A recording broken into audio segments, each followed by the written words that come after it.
I've been playing guitar for years, and lately I've been noticing that I have a tendency to rush or overplay, and I don't let my solos breathe from time to time.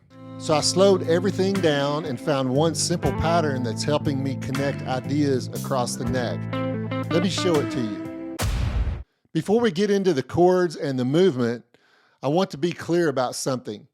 When I'm playing over a minor chord, the first position minor pentatonic is always going to feel like home, because when I think of any kind of minor chord, I'm always thinking about this scale. Which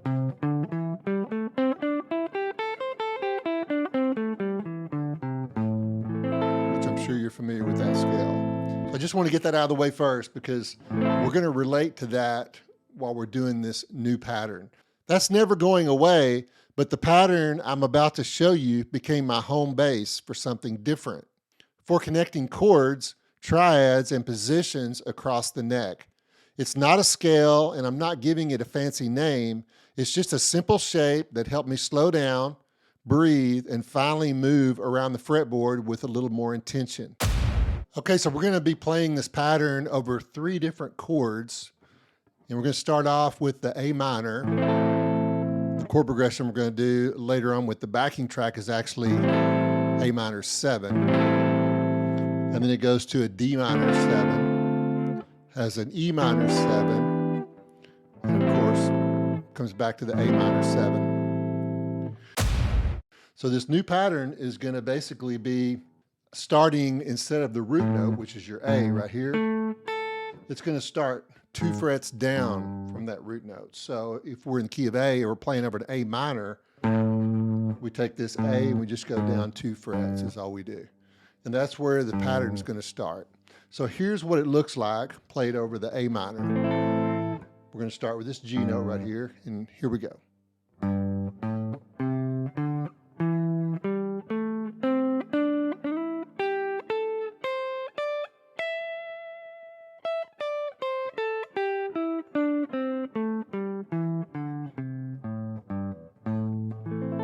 And land back on our A minor chord. Now we're going to do the D minor chord. And we're going to do the exact same thing, but we're going to stay in this position right here off the 5th fret. And there's your D note right there. We're just going to walk down 2 frets. So we're going to start on this C note.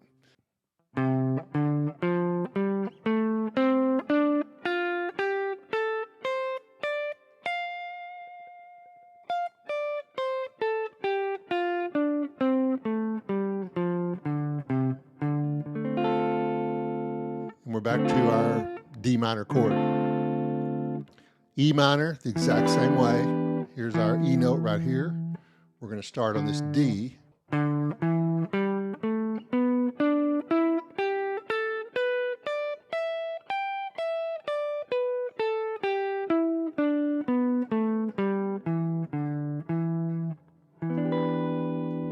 there we go.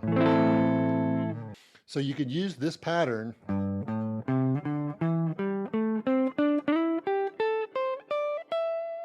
just as it is, but you can also think of anywhere there's a G and an A, you got the same pattern. So let's say we start with this G and we play the open A. You got and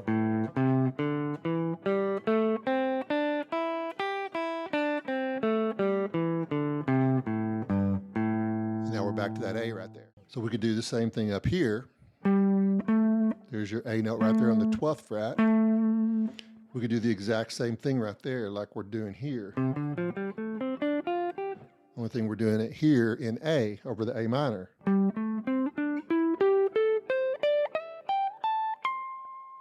What's cool about this part of the pattern is it gets you right back into that home bass scale here. And that's one of the things I really like about it, because when you play it fast, you can really move quickly into those different positions.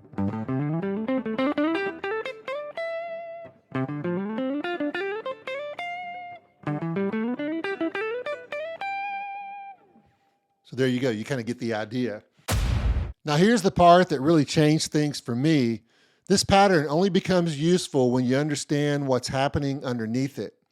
If I don't know the chord I'm playing over, I tend to rush, overplay, and just grab whatever note is closest. But when I connect this home bass to the chords, everything slows down and starts to make sense.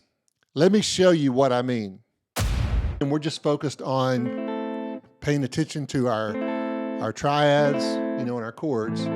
So I'm just going to play a few simple phrases over each chord, and so you can kind of hear how everything comes together.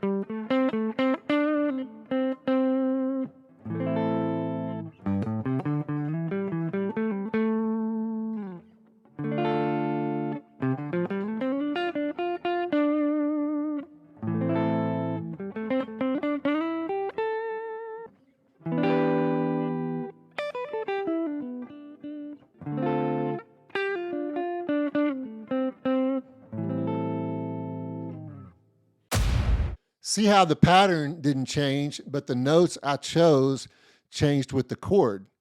That's the whole idea. Patterns don't make music, chords do.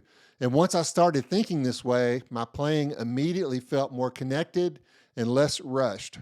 Coming up, I'm going to put this together in a short musical example. But before I get to that, let's add a blues note to spice things up a bit. So when I think about the minor pentatonic scale, this home bass, I'm always thinking about the blues note in there. It's right there. Right there.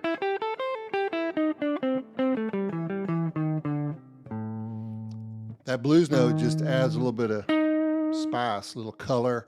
There's the note right there. Then the intervals would be a 1. This is a minor third. 4. This would be a flat 5. There's your 5. So 1, minor third, 4. Your blues note is your flat 5. Flat 5 right there. Flat 5 right there. So here's what's really cool about this pattern that we're learning. You can play this pattern just like this. So it's always going to be these notes. And you're going to have one chromatic note to the next one. Even if you don't know any theory or anything like that, you can just hear this all day long.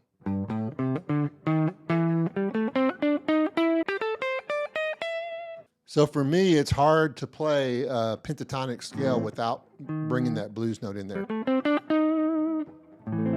It just adds so much. I'm not getting crazy with it. I'm not playing it all the time, but I'm just bringing it in there, just kind of sparingly and just kind of, selectively.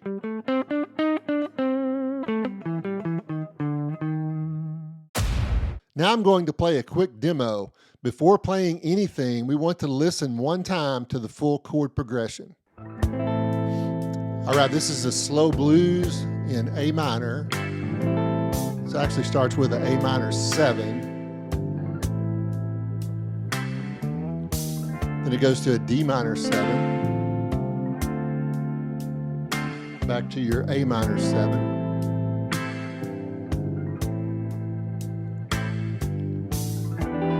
E minor 7, D minor 7, A minor 7, and it has a turnaround, that's an E7. It goes back to your A minor 7.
That's the whole idea. Slow down, breathe, and let the chords guide your choices.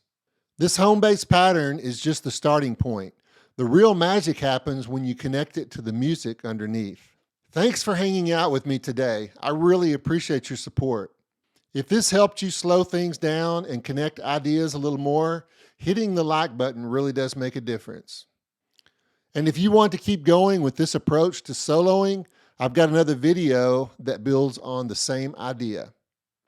Just click the video on your screen or the one I'll link below, and I'll see you there.